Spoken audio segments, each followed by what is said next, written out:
नमस्कार साथियों, स्वागत है आप सभी का आपके अपने चैनल जी के फ्लैश वन में। आज की वीडियो में हम बात करने वाले हैं यूपी पीआरटी वैकेंसी 2026 के बारे में। जैसा कि अभी तक आप सबको लग रहा था कि क्या ये वैकेंसी आएंगी भी या नहीं आएंगी, या हमेशा की तरह न्यूज़पेपर में ही देखने को मिलेंगी।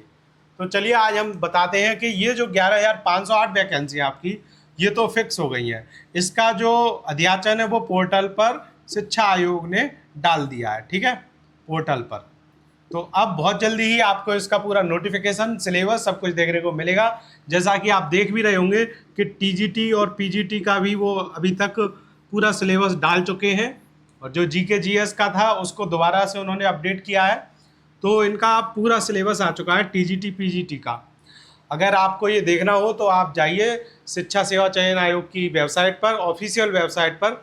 मैंने इसको टेलीग्राम ग्रुप पर इसलिए शेयर नहीं किया क्योंकि बहुत सारे सब्जेक्ट हैं, सबका अलग अलग है।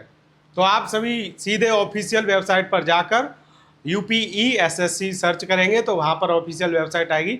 वहाँ पर आप जाकर सीधे एग्जामिनेशन के अंदर सिलेबस को देख सकते हैं और अपने अपने सब्जेक्ट के सिलेबस को देख सकते हैं, ठीक है। तो बहुत जल्दी 11,508 का तो आपको नोटिफिकेशन और सिलेबस देखने को मिलने वाला है, और सेम वही प्रक्रिया इसके लिए दोहराई जा रही है।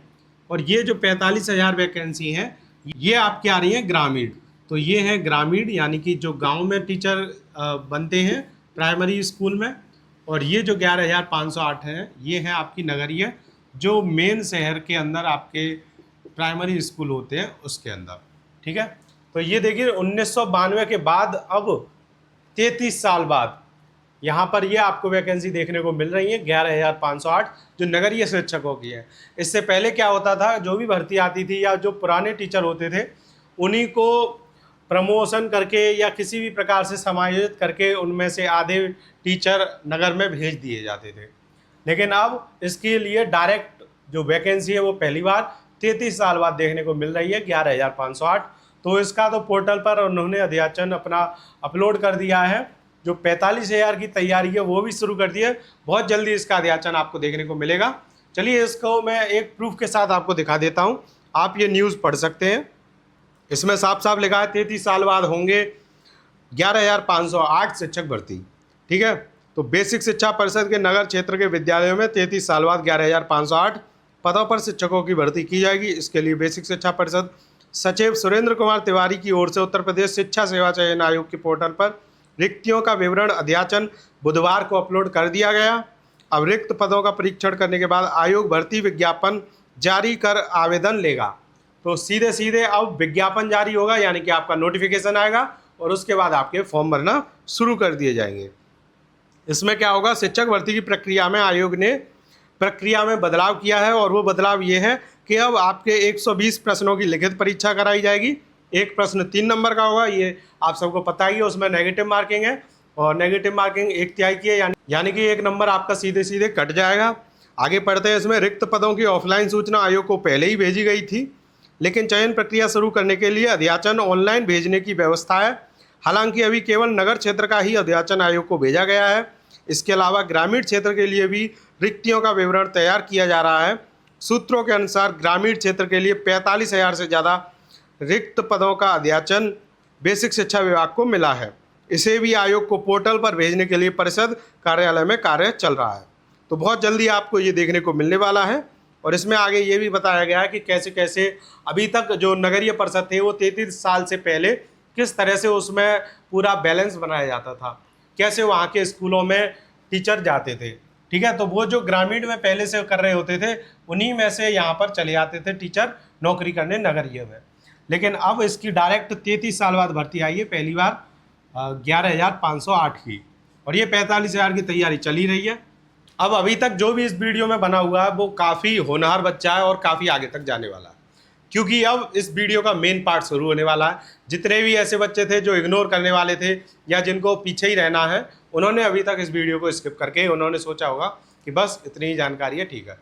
लेकिन अगर अभी तक आप बने हुए हैं तो आपके लिए ये वीडियो बहुत ज़रूरी है, क्योंकि अब हम बताने वाले हैं पढ़ना क्या है। सबसे मेन क्वेश्चन तो यही है। अभी भी सभी स्टूडेंट्स के दिमाग में यही क्वेश्चन चल रहा है कि पढ़ें तो पढ़ें क्या, जब तक हमें सिलेबस ही नहीं देखने को मिल रहा। बस वैकेंसी देखने को मिल रही है कि 11,508 का तो अध्याचन आ गया, 45,000 का आने वाला है। और दोनों के लिए जो पढ़ने का तरीका है वो तो सेम ही रहेगा। तो फिर पढ़ें क्या, वो कंफ्यूज है। तो मैंने जैसा कि आपको बताया था कि टीजीटी और पीजीटी इन दोनों का सिलेबस आ गया है। इससे पहले जो असिस्टेंट प्रोफेसर का सिलेबस था वो आया था।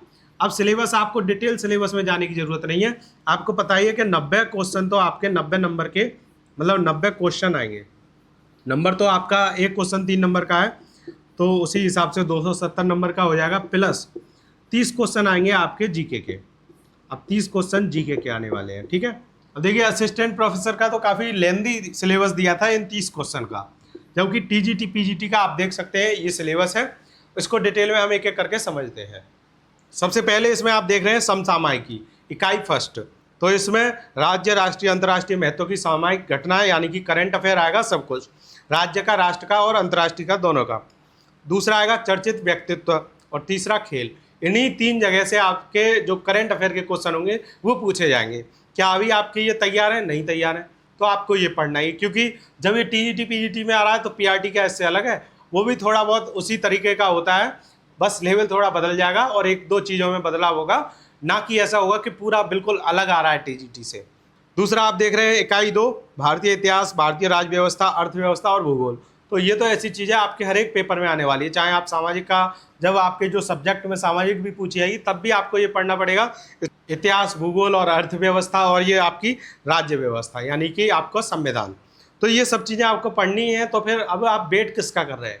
जब आपको ये 11,508 वैकेंसी का जब फॉर्म देखने को मिल जाएगा और 1 महीने बाद आपको उसके पेपर की डेट भी पता पड़ जाएगी, क्या तब आप अपनी तैयारी शुरू करेंगे? तब आप कितना पढ़ लेंगे? 90 क्वेश्चन ये हैं आपके, 30 क्वेश्चन ये हैं आपके। फिर आप अभी देख लीजिए भूगोल में आपको कितना याद रहता है, इतिहास में कितना याद है, संविधान में कितना याद है, अर्थव्यवस्था आप कितना जानते हैं, करंट अफेयर में आपने कितना पढ़ लिया अभी तक। और फिर ये तीसरी यूनिट है आपकी सामान्य विज्ञान और सूचना एवं संचार प्रौद्योगिकी, यानी कि आपका कंप्यूटर आईसीटी के अनुप्रयोग दिए हैं इसमें, शैक्षिक प्रौद्योगिकी ने क्या क्या विकास किए हैं वो सब आपसे पूछे जाएंगे। ये भी करंट अफेयर के ही अंदर आ जाएगा। कंप्यूटर और इंटरनेट प्रणाली, बस इतने से पॉइंट में पूरा कंप्यूटर आपका पूछ लिया जाएगा, ठीक है। एक जगह अगर कंप्यूटर का नाम दे दिया, फिर कंप्यूटर में कोई ABCD नहीं है, पूरी A to Z आपसे कंप्यूटर में कहीं से भी क्वेश्चन आ सकता है। सामान्य विज्ञान में भी कुछ भी आ सकता है, पर्यावरण भी दे रखी है इसमें। और फिर एक डिटेल में दे रखा है मानव स्वास्थ्य एवं स्वच्छता, विटामिन, खनिज, रोग, अल्पताजन्य रोग, हार्मोन्स, एंजाइम।